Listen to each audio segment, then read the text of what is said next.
Bible సంపదలకు కానీ దీన్ని మనం ఎంత చదువుతామో అన్ని ఆత్మీయార్థాలు గూఢార్థాలు మర్మాలు మనలో ఉండేటువంటి పరిశుద్ధాత్ముడే తెలియజేస్తాడండి.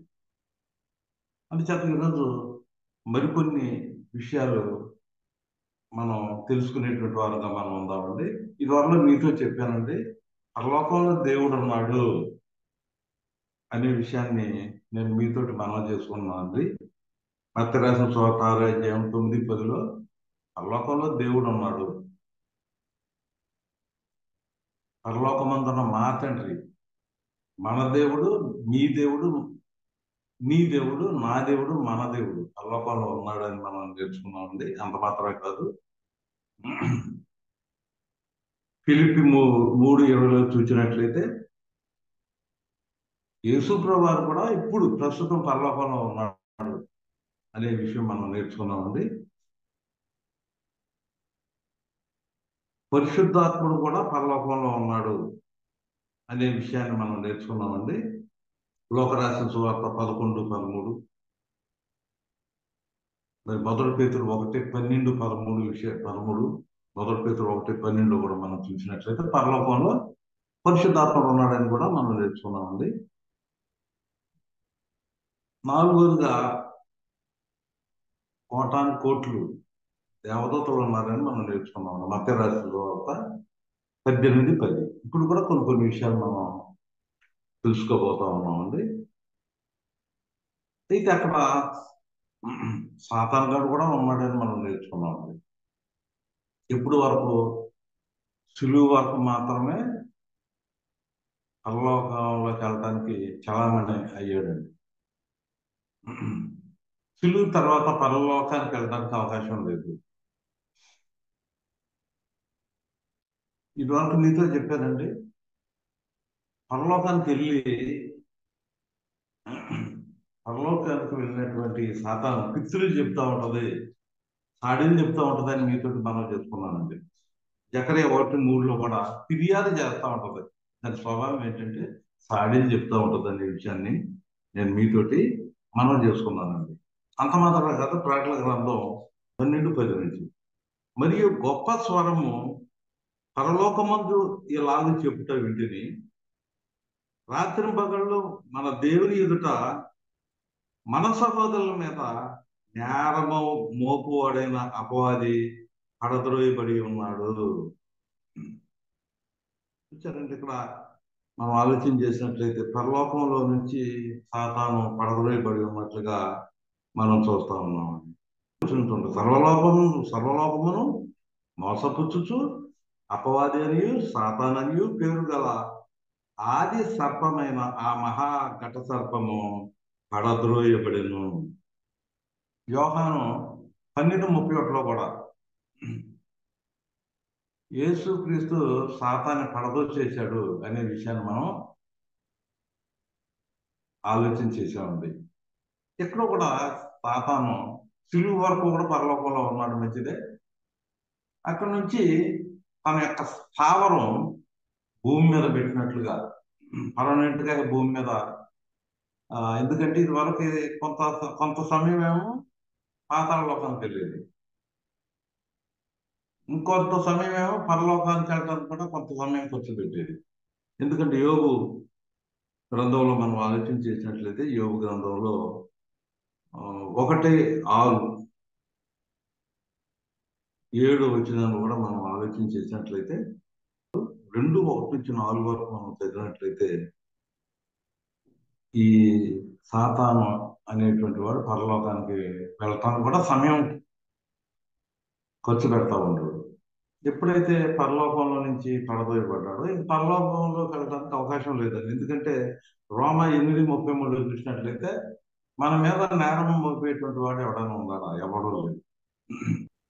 11 నుంచి చూడండి, వారు గొర్రెపిల్ల రక్తం యొక్క తాము ఇచ్చిన సాక్ష్యమును బట్టి వారిని జయించి ఉన్నారు, కానీ మానవ వరకు తమ ప్రాణాలను ప్రేమించిన వారు కాదు. అందుచేత పరలోకమా, భూనివాసులారా ఉత్సహించుడి, భూమి సముద్రమా మీకు శ్రమ, అపవాది తనకు సమయం కొంచెమే అని తెలుసుకొని బహు క్రోధము కలవాడే మీ వద్దకు దిగి వచ్చి ఉన్నాడని చెప్పాను.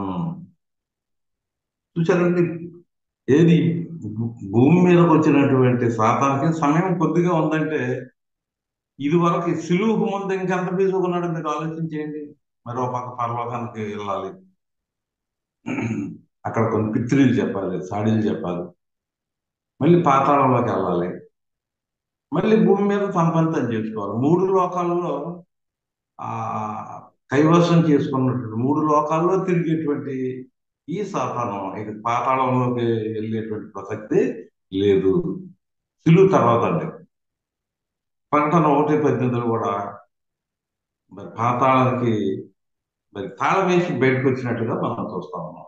నోరు తెరుచుకొని ఉంటుందంటండి 5:11 యెషయా గ్రంథంలో. నోరు తెరుచుకొని ఉండేటువంటి ఎవరు చనిపోతారో జలంతో లేకపోతే తెగులతో ఎవరైనా చనిపోతే ఆ మింగటానికి అలాగా నోరు తెరుచుకొని ఉండేటువంటి ఆ పాతాళం యొక్క ఆ పాతాళాన్ని అలా అలా మూసేసి తాళం వేసుకుంటే తాళం తీసుకొని బయటకు వచ్చేసాడండి యేసుప్రభు వారు. 1:18 పాటల గ్రంథంలో. ఈ రీతిగా పాతాళంలోకి వెళ్ళే అవకాశం లేదు, పరలోకానికి వెళ్ళే అవకాశం లేదు. ఈ భూమి మీద ఏం చేసిందంటే తనకి ఒక నివాసం ఏర్పాటు చేసుకున్నట్లుగా మనం చూస్తా ఉన్నామండి. భూమి మీద నివాసం పెట్టేసిందండి. ఏదైనా అవకాశం ఉందనుకోండి, పిచ్చుకి ఏం చేస్తుందంటే గూడు పెట్టారు. ఒక పక్షి ఉందనుకోండి, ఇక్కడ నా అనుకూలం ఉంటే పిల్లల కోసం గూడు పెట్టారు. ఆ రీతిగా ఒక నివాసం, ఒక స్థావరం సాతాను గాడు భూలోకంలో ఏర్పాటు చేసుకున్నాడు. పర్మనెంట్ గా అనమాట. ఎందుకంటే పరలోకానికి వెళ్ళే పని లేదు కదా. అందుచేత ఇక్కడ ఏమన్నాడంటే ప్రియులారా 12 12 అండి. పరలోకమా, పరలోక నివాసులారా ఉత్సహించుడి, పండగ చేసుకోండి అయ్యా. ఇక ఎందుకంటే పరలోకానికి సాతాను గాడు రాడు. అంటే చేత పరలోకంలో సంబరాలు చేసుకుంటున్నారంట. ఎందుకంటే సాతాను పరలోకానికి వెళ్ళేటువంటి ప్రసక్తి లేదు. చూసారు, రోమ 3వ అధ్యాయము 24, 25, 26 ఆ వచ్చిన జాగ్రత్తగా మీరు చదవండి.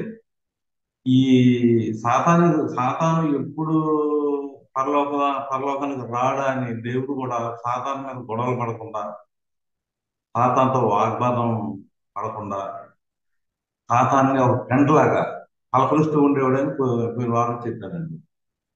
ఎక్కడి నుంచి వచ్చావు, మా యోగు గారి గురించి నువ్వు విన్నావా, చూసావా, ఇలాగనమాట అండి. చక్కగా ఆ, ఒక ఫ్రెండ్షిప్ మేనర్ లోనే దేవుడు సాతానుతో మాట్లాడినట్లుగా మనం చూస్తా ఉన్నాం. కానీ ఎందుకు సాతాను మీద పోరాడలేదు దేవుడు, కొట్లాట ఆడలేదు అని మనం ఆలోచన చేసినట్లయితే రోమ 8, 24, 25 ఆ ప్రాంతంలో మనం ఆలోచన చేసినట్టు ఓర్పు కనుగొన్నాడండి. అంతే, తనలో ఉండేటువంటి కోపాన్ని నిమిషం మాత్రం ఉండేటువంటి తన కోపాన్ని బయటకు రానియకుండా ఓర్పుతో సహనంతో, దేవుడికి ఉండే క్యారెక్టర్ ఏంటో మీకు తెలుసు కదా. ఎండ్యూరెన్స్ కలిగినటువంటి దేవుడు ఏం చేశాడంటే ఓర్పుతో యేసుక్రీస్తు సమాధి నుంచి తిరిగి లేచే వరకు ఓర్పు కలిగి ఉన్నాడు. సాతాను ఎప్పుడైతే పరలోకంలోకి వెళ్ళటం లేదు, పరలోకంలో సంబరాలు చేసుకుంటున్నారో ఉత్సహించి వాళ్ళు ఎంతో సంతోషపడతా ఉన్నట్లుగా మనం చూస్తా ఉన్నాం. ఇదో దావీదు ఏదో, చిన్న తప్పు చేశాడు, ఓ పిత్రికి చెప్పడం. అబ్రహం ఇదో చెల్లని అబద్ధం ఆడాడు, లేకపోతే ఇంకోటి నీ మీద మా మీద ఇంకొక ఆ, ఎవరైనా ఒక మనిషి అబద్ధం ఆడాడు అనుకోండి, మంచి భక్తుడు, అక్కడికి వెళ్ళి రాత్రి పగళ్ళు అంటుండదు, ఒక రోజు కాదు, ఏదో రాత్రి పగళ్ళు కూడా నేరము మోపువాడు సాతాను. అయితే భూమి మీద ఎప్పుడైతే యేసుక్రీస్తు శిలువలో పరదోషించాడో భూమి మీద నివాసం ఏర్పాటు చేసుకున్నట్లుగా మనం చూస్తా ఉన్నాం. చూడండి ప్రియులారా, ప్రకటన గ్రంథం 2వ అధ్యాయంలో మనం చూసినట్లయితే 13వ వచనం, సాతాను సింహాసనం ఉన్న స్థలంలో నువ్వు కాపురం ఉన్నావని నేను ఎరుగుదును.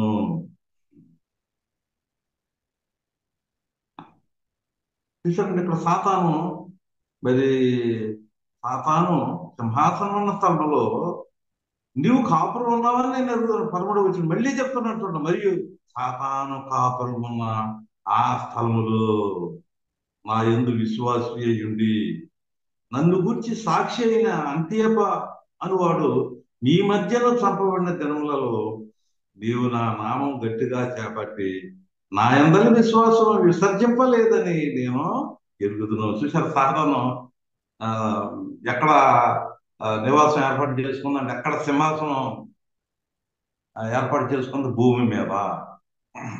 ఇది వల్ల మనం చెప్పుకున్నాం దేవుడు పరలోకంలో ఉన్నాడు చెప్పుకున్నాం మనం. ఆ దేవుడికి అక్కడ ఒక సింహాసనం ఉన్నట్లుగా మనం చూస్తా ఉన్నామండి. దేవుడికి అక్కడ ఒక సింహాసనం ఉన్నట్లుగా మనం చూస్తా ఉన్నామండి. అందుచేత దేవునికి పరలోకంలో సింహాసనం ఉంటే సాతాను సిలువు వరకు పరలోకంలో ఉన్నాడు, కానీ సిలువు తర్వాత భూమి మీద మరి కాపురం పెట్టేశాడు. కాపురం పెట్టేసి ఏం చేస్తాడంటే ఒక ఒక ఆ, ఒక ఒక సాతాను అనుసరుడు ఒక మనిషిగా ఉన్నాడు అనుకోండి. ఏమండి ఆ బాప్తిసం పొందిన తర్వాత ఆ దురాత్మ బయటికి వెళ్ళిపోతుంది కదండి. వెళ్ళిపోయిన తర్వాత ఏం చేస్తుందంటే మళ్ళీ ఆ సాతాను మళ్ళీ ఇంకొక కొంతమందిని మళ్ళీ ఒక ఆ 7 దురాత్మలు మళ్ళీ తీసుకొచ్చేటువంటి పనులు చేస్తూ ఉంటుంది అనమాట. ఊడ్చి దేవుని యొక్క వాక్యం చేత ఊడ్చి బాప్తిసం పొందిన తర్వాత పరిశుద్ధతో ఉన్నటువంటి విశ్వాస యొక్క హృదయాన్ని పాడు చేసేస్తుందండి సాతాను. ఒకే దురాత్మ ఉంటుంది అనుకోండి, బాప్తిసం పొందాడు, బయటికి పోయింది, బయటికి ఆ దురాత్మ వెళ్ళిపోయింది, పరిశుద్ధాత్మలు లోపలికొచ్చాడు. ఇప్పుడు చక్కగా ఊడ్చి హృదయం అంతా చక్కగా ఉందండి. అటువంటి హృదయంలోకి మళ్ళా ఏం చేస్తుందంటే పోయినటువంటి ఆ దురాత్మ మళ్ళీ ఒక 7 తీసుకొచ్చింది, మొత్తం 8 అండి. చూసారా, మనకి పంచేంద్రియాలు 5, అంతరేంద్రియాలు 5, మొత్తం 10 దేవుడు మనకి ఇచ్చాడండి గిఫ్ట్లు. Inward organs 5, outward organs 5. దానిలో 8 సైతాన్ ఆక్యుపై చేసిందండి.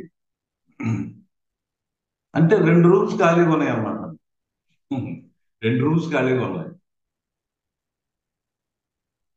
అకామిడేషన్ ఇస్తానయ్యా యేసునైనా, నీకు అకామిడేషన్ ఇస్తాం మాలోకి రా అని యేసుప్రభు అడిగితే 2 రూమ్స్ ఖాళీగా ఉన్నాయి, మొత్తం 5 కదా. అవుట్వర్డ్ ఆర్గన్స్ 5, ఇన్వర్డ్ ఆర్గన్స్ ఒక 5. దానిలో అప్పుడే 8 దురాత్మలు వచ్చేసినాయండి హృదయంలోకి. వచ్చేస్తే ఇంకా 2 గదులు ఖాళీగా ఉన్నాయి. దానిలోకి యేసుప్రభుని రమ్మంటున్నాం మనం. దశలోని రాసినటువంటి పత్రిక 2వ అధ్యాయంలో మనం చూస్తా ఉన్నామండి. అక్కడ మరి ఒక సాతాను సంబంధికులు దేవుని దేవాలయంలో ఉన్నాడండి.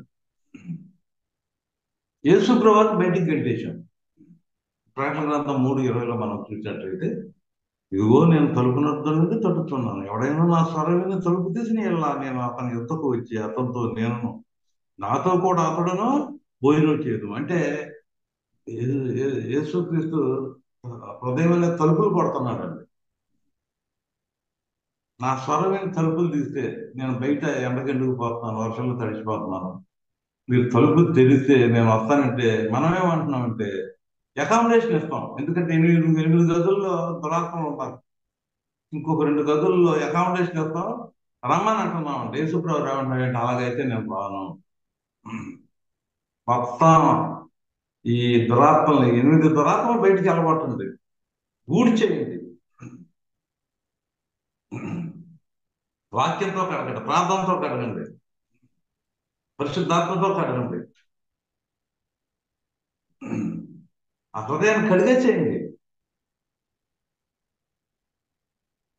అప్పుడు నేను లోనకు వస్తాను అని యేసుప్రభు చెప్తున్నట్లుగా మనం చూస్తా ఉన్నాం. అందుచేత ఈ సాతాను 12వ అధ్యాయంలో మనం ఆలోచించేటట్లయితే ప్రియులరా, ఎప్పుడైతే మరి ఈ భూమి మీద తన నివాస స్థావరం ఏర్పాటు చేసుకుందో, చూసాక ఏర్పాటు చేసుకుందో, ఇక్కడ ఏమన్నాడు చూడండి, 12 భూమి ఓ సముద్రమా మీకు శ్రమ, అపవాది తనకు సమయం కొంచెమే అని తెలుసుకొని బహు క్రోధం గలవాడని మీ వద్దకు దిగివచ్చి ఉన్నాడని చెప్పాను. చూసారండి, తనకి ఏది ఈ పాతాళంలోకి వెళ్ళే పని లేదు, పరలోకానికి వెళ్ళే పని లేదు. ఇప్పుడు ఏమంటారంటే ఇంకా సమయం తక్కువ అంటే, ఇదివరకు ఎంత బిజీగా ఉండేదో చూడండి, మనం ఎంత బిజీగా ఉన్నాం, సాతాను ఎంత బిజీగా ఉన్నాడో చూడండి. ఇటువంటి పరిస్థితుల్లో భూమి జాగ్రత్త, నీకు శ్రమ అయ్యా. లోకాధికారి వచ్చేసాడయ్యా. భూమి మీద నివాసం ఏర్పాటు చేసుకున్నాడు. మనం చూసినట్లయితే దానికి సింహాసనం ఎక్కడ ఉందో చూడండి. నివాసం 16 కూడా మనం వెళ్దాం. చూడండి, పాతాళ సింహాసనం ఒకరు నీవు కాపురం ఉన్నావని నేను ఎరుగుదును. చూడండి, సాతాను కాపురం పెట్టి, చూడండి, ఇదివరకు ఏమో పరలోకంలో కూడా మనశ్శాంతి లేకుండా చేసిందండి. దేవతలకి, దేవుడికి మనశ్శాంతి లేకుండా చేసింది. ఓర్పుతో సహించాడండి దేవుడు. కానీ ఇక్కడ మరి విషయాన్ని అంతా మరి ఇప్పుడు భూమి మీద పెట్టినట్లుగా మనం చూస్తూ ఉన్నామండి. ప్రకటన గ్రంథం 16:10 మనం చూసినట్లయితే 5వ దేవదూత ఆ పాత్రను, ఆ క్రూర మృగం చూసారు. క్రూర మృగం అంటే, క్రూర మృగం అంటే ఎవరు? రోమ గవర్నమెంట్, సాతాన్ ఫ్రెండ్ అనమాట. సాతాను టీములో ఒకడు. అందుచేతకు ఇక్కడ ఏమంటున్నాడంటే, ఈ క్రూర మృగము అనే మాట మనం ఇక్కడ చూస్తా ఉన్నామండి. ఆ క్రూర మృగము అంటే రోమా గవర్నమెంట్ సముద్రంలో నుంచి బయటకు వచ్చిందండి. 13:1-2 వచ్చినారు ప్రకటన గ్రంథంలో మనం చూస్తా ఉన్నామండి. ఇది రోమా ప్రభుత్వము. అందుచేత ఇక్కడ మనం ఆలోచన చేసినట్లయితే ఆ క్రూర మృగము యొక్క సింహాసనం మీద కుమ్మరింపగా దాని రాజ్యము చీకటిగా మెను. 9 వచ్చిన చూడండి, కాగా మనుషులు తీవ్రమైన వేడితో కాలిపోయి ఈ తెగుళ్ళ మీద అధికారము గల దేవుని నామమును దూషించరు గాని ఆయనని మహిమపరచున్నట్లు మారు మనసు పొందినటువంటి వారు కాదు. 5వ దూత తన పాత్రను ఆ ఆ క్రూర మృగం యొక్క సింహాసనం మీద కుమ్మరింపగా దాని రాజ్యము చీకటి కమ్మెను. మనుషులు తమకు కలిగిన వేదనను బట్టి తమ నాలుకలు ఖర్చుకున్నది. తమకు కలిగిన వేదనను బట్టి, పుండ్లను బట్టి పరలోకముందున్న దేవుణ్ణి దూషించింది. తమ క్రియలు మాని మారు మనసు పొందిన వారు లేరు అనే విషయాన్ని మనం ఇక్కడ చూస్తా ఉన్నామండి. చూసారు, ఇక్కడ సాతాను మరి సాతాను యొక్క టీముని ఓ పక్క దేవుని యొక్క ఉగ్రత వెంటాడుతూ ఉన్నట్లుగా మనం చూస్తా ఉన్నాం. ఇక్కడ 16వ అధ్యాయంలో మనం చూసినట్లయితే ఇక్కడ కొన్ని పాత్రలు మనం చూస్తా ఉన్నామండి. దేవుని యొక్క కోపంతో నిండినటువంటి పాత్ర 16:1. మరియు మీరు పోయి దేవుని కోపంతో నిండిన ఆ 7 పాత్రలను భూమి మీద కొమ్మరించుడి. చూసారా, ఈ పాత్రల ముందేమో బోర్లు అంటే వాక్యం చెబుతా ఉంటారండి. మీరు మానసు పొందకపోతే మీరు ఒక రోజున పతనమైపోతారు, నాశనం అయిపోతారు అని చిన్న పుస్తకం ఉందంటండి యోహాను గారి దగ్గర. ప్రకటన గ్రంథం 10వ అధ్యాయంలో చిన్న పుస్తకం అంటే కొత్త నిబంధన. దేవుడు మన మీద బరువులు పెట్టలేదుగా. ఏమండి, పెద్ద పుస్తకం పాత నిబంధనతో కలిపిన పుస్తకం చదవడం లేదు కదా. ఒక చిన్న పుస్తకాన్ని ఆయన ఆజ్ఞలో భారమైనవి కావు. 5:3 మనం చూస్తా ఉన్నాం. మొదటి యోహాను 5:3 ఆయన ఆజ్ఞలో భారమైనటువంటివి కావు, చాలా తేలిగా ఆయన చిన్న పుస్తకాన్ని ఇచ్చాడు. ఈ పుస్తకాన్ని తినండి, మళ్ళా తిన్నటువంటి వాక్యాన్ని ఇతరులకు చెప్పడం లేదు. రామ ప్రభుత్వంలో ఉండే ప్రతి ఒక్కరికి కూడా క్రీస్తు సంఘాలకి వ్యతిరేకంగా ఉండేటువంటి ఆ శత్రువులకి దేవుని యొక్క వాక్యాన్ని చెప్పండి. ఎవరైతే దేవుని యొక్క వాక్యానికి లోపడలేదు, మారు మనసులు పొందితే చాలా ఈజీ అండి. వాళ్ళందరూ మారు మనసు పొందితే చక్కగా రక్షించబడతారండి, సందేహం లేదు దానిలో. అంతకుముందేమో 7 బోర్లు, ఇక్కడ 7 పాత్రలు. అంతకుముందేమో 7 ముద్రలు. ప్రకటన గ్రంథంలో 7 ముద్రలు. 7 ముద్రకు వచ్చేసరికి 7 బోర్లు. 7 బోర్ల దగ్గరికి వచ్చేసరికి మళ్ళీ 7 పాత్రలు. ఈ పాత్రలో దేవుని యొక్క కోపం ఉన్నట్లుగా మనం చూస్తా ఉన్నామండి. అందుచేత ఇక్కడ మీరు పోయి 16:1 అండి, దేవుని కోపంతో నిండిన ఆ 7 పాత్రలను భూమి మీద కుమ్మరించుడని ఆలయంలో నుండి ఒక గొప్ప స్వరము ఆ 7 దేవదూతలతో చెప్పగా వింటిని. చూశారండి, ఇక్కడ దేవుని యొక్క కోపం ముద్రలు ఇప్పినప్పుడు 3/4 వంతే శిక్షించాడు దేవుడు. ఇక్కడైతే 100% శిక్ష ఇంప్లిమెంట్ అవుతా ఉంది. చూసారా? పాత్రల నిండా దేవుని యొక్క కోపం. 7 దేవతలు, 7 పాత్రలు. ఈ పాత్రల నిండా దేవుని యొక్క ఉగ్రత, దేవుని యొక్క కోపం.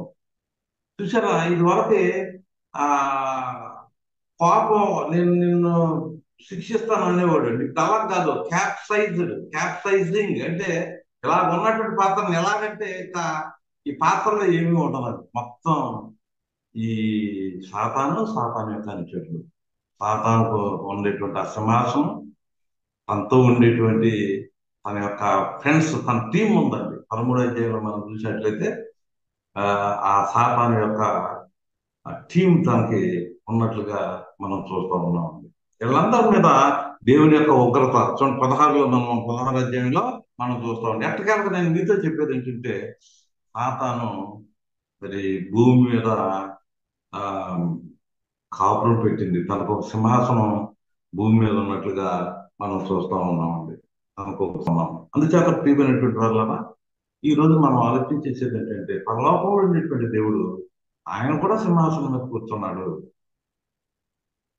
భూ భూ మరి భూమి మీద ఇది అప్పుడప్పుడు పర్వతానికి వెళ్ళేటువంటి ఆ సాతానికి కూడా భూమి మీద ఒక నివాసం, ఏమంటే తనకు ఒక టీము, తనకొక సింహాసనం ఉన్నట్లుగా మనం చూస్తా ఉన్నాం. అందుచేత ఈ ప్రకటన గ్రంథంలోనే 4వ అధ్యాయంలో మనం చూసినట్లయితే, పిల్లరా 4వ అధ్యాయంలో మనం చూసినట్లయితే, ఇక్కడ దేవుడు మరి 4:2 చూసినట్లయితే, వెంటనే నేను ఆత్మ వచ్చుడనైతిని, ఇదిగో పరలోకమందు ఒక సింహాసనము వేయబడి ఉండెను, సింహాసనం నందు ఒకడు ఆసీనుడై ఉండెను. ఆసీనుడైన వాడు దృష్టికి సూర్యకాంత పద్మరాగములను పోలినవాడు, మరకతము వలె ప్రకాశించు మరకతం వలె ప్రకాశించు ఇంద్రధనసు సింహాసనమును ఆవరించి ఉండను. ఇక్కడ ఒక సింహాసనం అన్నట్లుగా మనం చూస్తా ఉన్నామండి. సాతాను కూడా సామాన్యుడు కాదు, తనకు ఒక సింహాసనం, తన యొక్క తాపత్రయం అనేకుల్ని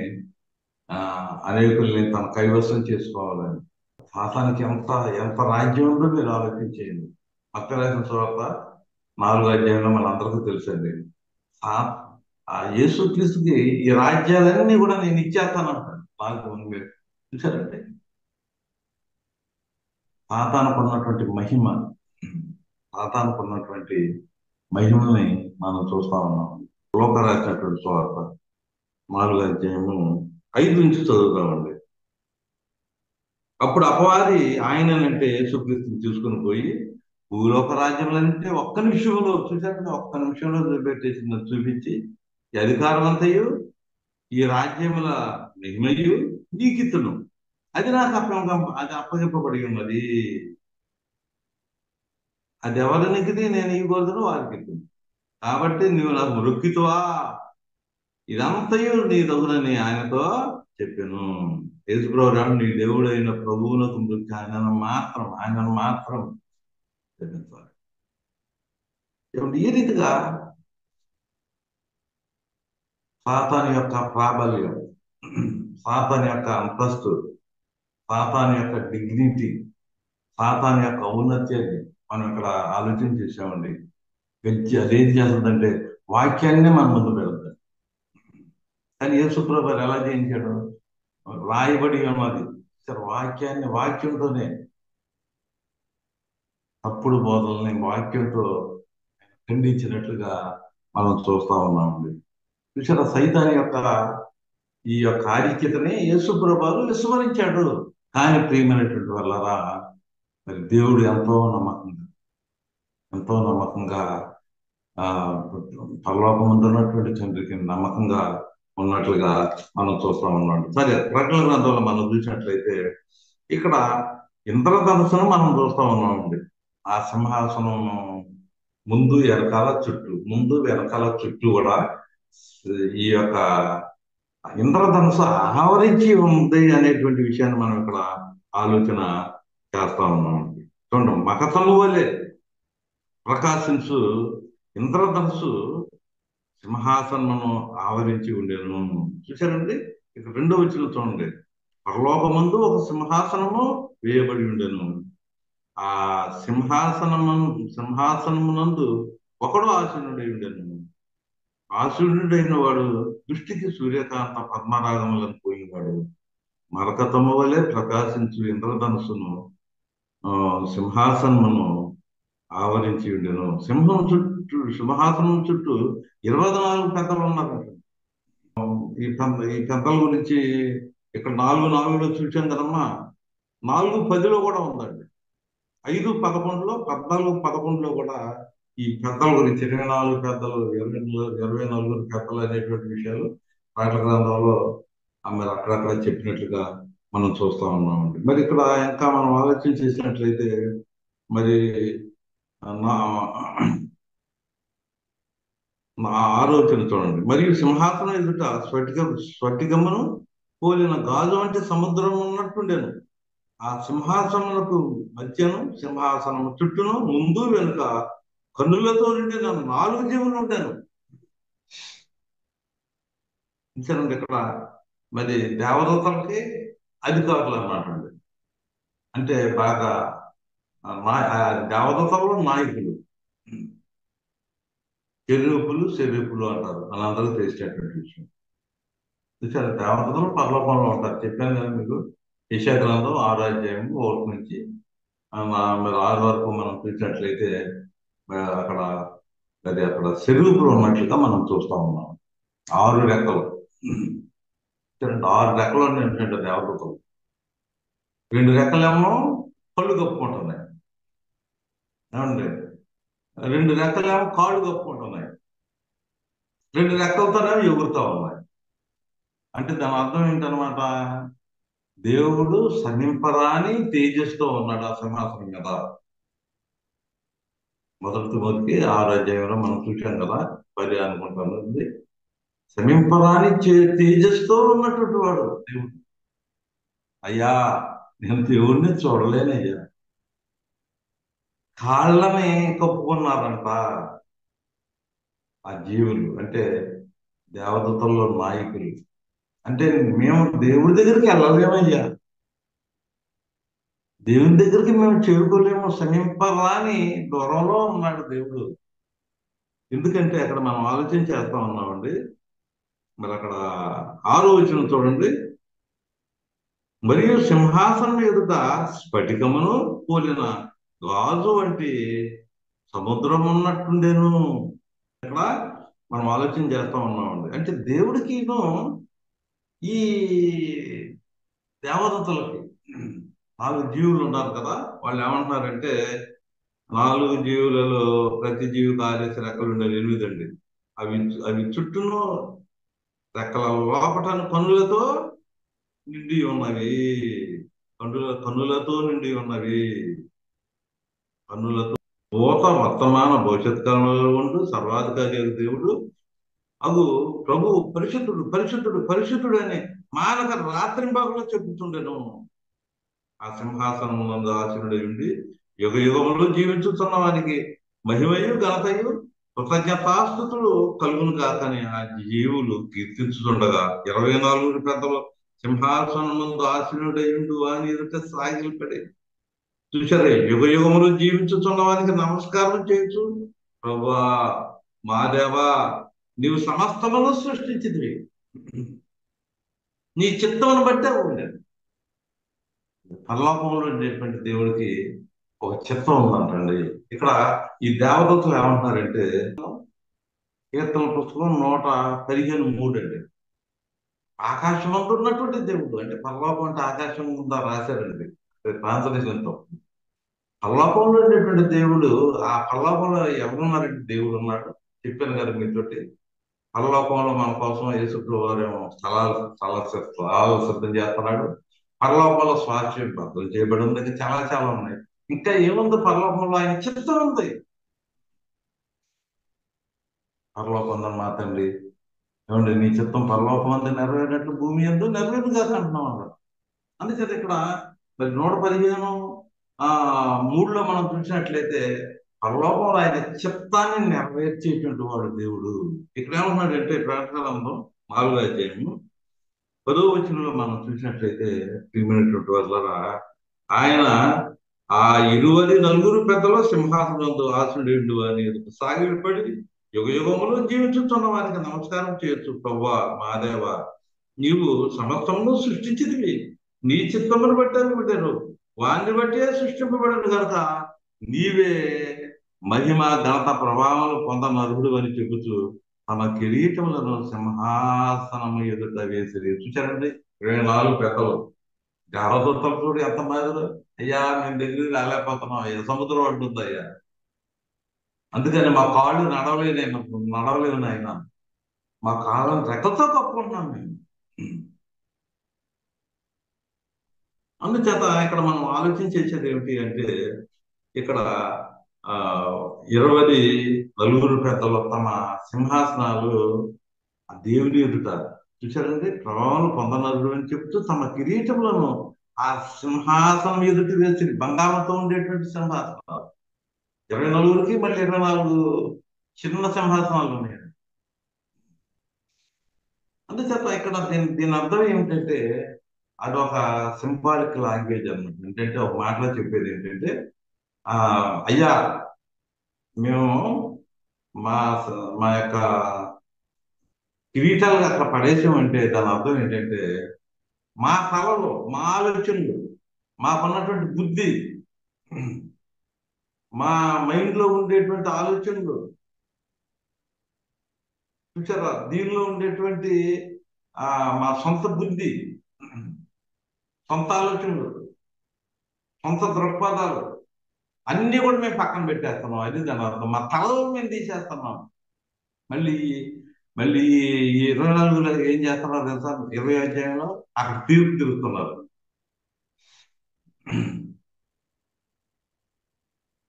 అక్కడ ఈ 24 ఇక్కడ వీళ్ళలో అక్కడ మరి అక్కడ కొంతమంది అక్కడ తీర్పు తీరుస్తూ ఉన్నట్టుగా 20వ అధ్యాయంలో తీర్పు తీరుస్తూ ఉన్నట్టుగా మనం చూస్తూ ఉన్నామండి. చూడండి 20వ అధ్యాయం 4, అంత సింహాసనం సూచితని వాటి మీద ఆశీనుడైండు వారికి విమర్శ చేయడానికి అధికారం ఇవ్వబడను, మరియు మృగములకైనాను దాని ప్రతిమకైనాను నమస్కారం చేయక తమ నొసలు ఎందు గాని చేతులు ఎందు గాని దాని ముద్ర వేయించుకొని వారిని యేసు విషయమే తామిచ్చిన సాక్ష్యం నిమిత్తము దేవుని యొక్క వాక్యం నిమిత్తం శిరఛేదనం చేయబడిన వారి ఆత్మలను చూచారండి.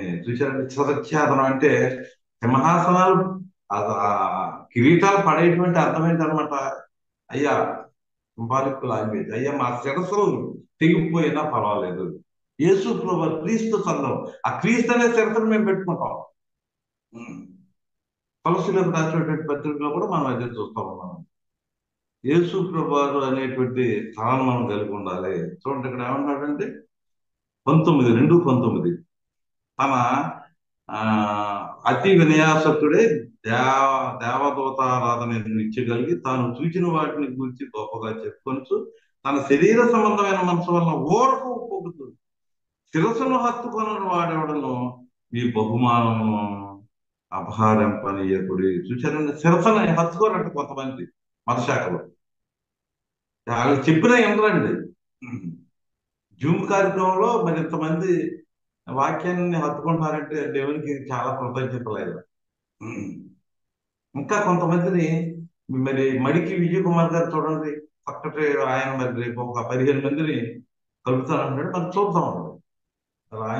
ఆయన చాలా సిన్సియర్ టీచర్ అని నేను సాక్ష్యం చెప్తున్నానండి ఆయన గురించి.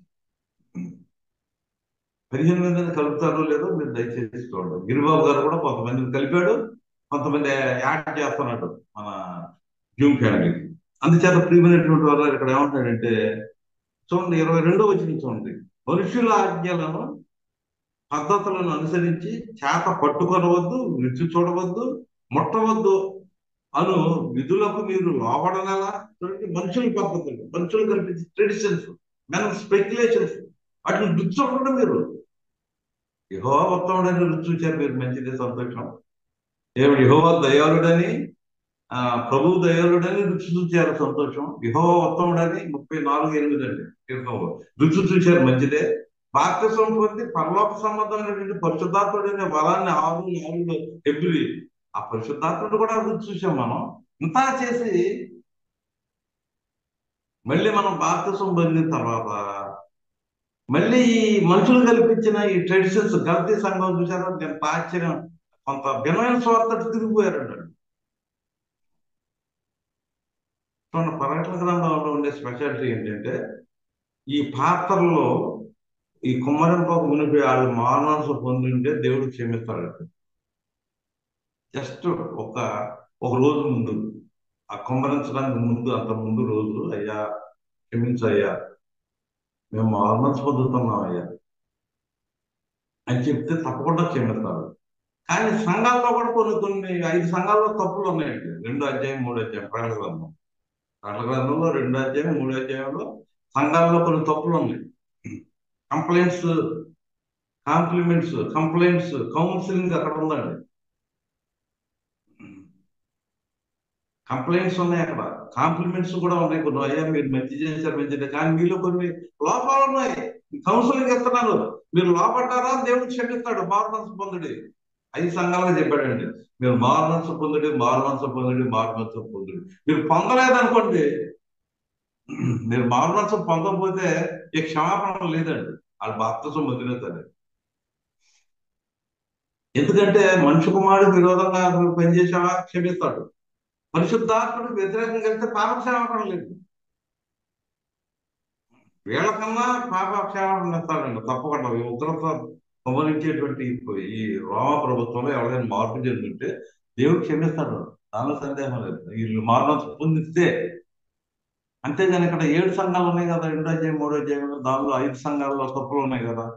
వాళ్ళు కనుక మారుమనసు పొందకపోతే దేవుని యొక్క వాక్యానికి, పరిశుద్ధాత్ముడి చేత రాయబడిన ఆ వాక్యానికి వాళ్ళు కనుక మార్పులు చేసుకోకపోతే, ఆ కౌన్సిలింగ్ కి లోపడకపోతే, ఆ కంప్లైంట్స్ ని సరి చేసుకోకపోతే వాళ్ళకి పాపక్షమాపణ లేదండి. వీళ్ళకన్నా ఉంటుంది. 16-11 అండి. తమకు కలిగిన వేదనను బట్టి పుండును బట్టి పరలోకముందున్న దేవుని దూషించరు కానీ తమ క్రియలను మాని మానసు పొందినటువంటి వారు కాదు. చూసారండి, దూషిస్తున్నారండి. 9వ వచనంలో కాగా 16:9 అంట. కాగా ఆయనను మహిమపరుచున్నాడు. ఆయన ఏమంటారు 9వ వచనం, కాగా మనుషులు తీవ్రమైన వేడితో కాలిపోయి తెగుల మీద అధికారం గల దేవుని నామను దూషించరు కానీ ఆయనను మహిమపరచున్నట్లు వారు మారు మనసు పొందినటువంటి వారు కాదు. చూడండి, మహిమపరచట్లేదు. మారు మనసు పొందటువంటి దేవుణ్ణి గణపరచడం, మహిమపరచడం. ఓ పక్క వీళ్ళు ఏం చేస్తున్నారు, దేవుడి మీద దూషణలు. దేవుడు సింహాసనం మీద ఉన్నాడు, మీకు అందరూ తెలిసినటువంటి విషయమే. అక్కడ ఏంటి, దేవదూతలు స్తుతిస్తున్నారు, మహింపరుస్తూ ఉన్నారు. పెద్దలు వాళ్ళు సాగిలు పడుతున్నారు. వాళ్ళు కిరీటాలు తెచ్చి కూడా పక్కన పెడుతున్నారు. అక్కడ దేవుడికి మహిమ కలుగుతూ ఉందండి వాళ్ళ ద్వారా, పరలోకంలో ఉన్నటువంటి ఆ చుట్టూ ఉండేటువంటి మనుషుల ద్వారా. ఇక్కడ మనం ఆలోచన చేసినట్లయితే దేవునికి వ్యతిరేకమైనటువంటి శక్తులు, దేవునికి వ్యతిరేకమైనటువంటి ఒక టీం ఉంది కదా, వీళ్ళందరూ కూడా దేవుణ్ణి దూషిస్తూ ఉన్నారు. దేవుణ్ణి దూషిస్తూ ఉన్నట్లుగా మనం చూస్తా ఉన్నాం. అందుచేత ఇక్కడ మనం ఆలోచన చేస్తా ఉన్నాం, దేవదూతలు ఏమంటారంటే, మేము దేవుడి దగ్గరికి రావడానికి మాకు సముద్రం అడ్డుందయ్యా అంటాడు. యేసుప్రభువు కూడా సంచరించాడు ఈ సంఘాల్లో, కంప్లైంట్స్ చూశాడు, కాంప్లిమెంట్స్ చూశాడు, కొంత కౌన్సిలింగ్ చేశాడు. తర్వాత మారు మనసు పొందారండి. అది విచిత్రం. 5 సంఘాలు కూడా మారు మనసు పొందినట్లుగా మనం చూస్తా ఉన్నామండి. మారు మనసు ఎలా పొందారు? 15 అధ్యాయంలో 15:2, మరియు అగ్నితో కలిసి ఉన్న స్ఫటికపు సముద్రం వంటిది ఒకటి నేను చూచింది. ఆ క్రూర మృగమునకును దాని ప్రతిమకును దాని పేరు గల సంఖ్యకును లోబడక వాటిని జయించిన వారు దేవుని వీణలు గలవారై. వీళ్ళందరూ కూడా పాటలు పాడుతున్నారు. చూడండి, వీళ్ళందరూ కూడా పాటలు పాడుతున్నారు. ఆ క్రూరముఖానికి కానీ ఆ ప్రతిమకు కానీ దానికి నమస్కారం చేయలేదు, లోపడలేదు, ఎంత చేశారు. కానీ ఇంకా సముద్రం అక్కడ ఉందండి. అంటే దాని అర్థం ఏంటన్నమాట, ఏళ్ళలో ఇంకేదో చిన్ని లోటుపాట్లు అయ్యి ఉన్నాయండి. అదేంటంటే ప్రియమైనటువంటి వాళ్ళు ఇక్కడ ఏమంటున్నారంటే జాగ్రత్తగా చూడండి, వచ్చిన లాస్ట్ మాట చూడండి. మోషే కీర్తనయు గొర్రెపిల్ల కీర్తనయు పాడుతున్నారు. మోషే కీర్తన, మోషే కీర్తన అంటే ఆ, ఆ, ఇదేంటి 15 అధ్యాయంలో అనుకుంటండి, నిర్మాకాండం 14 అధ్యాయం 15 అధ్యాయంలోనూ అక్కడ పాటలు పాడుతున్నారండి వీళ్ళు. ఎప్పుడైతే జల సముద్రం దాటి వచ్చారో పాటలు పాడుతూ ఉన్నారు, కానీ వాయిద్యాలు ఉన్నాయండి.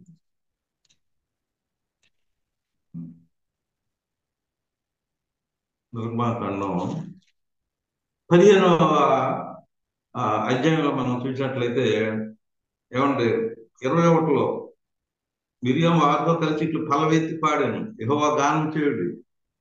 రెండో వచ్చిన 15 యెహోవాయే నా బలము నా గానం.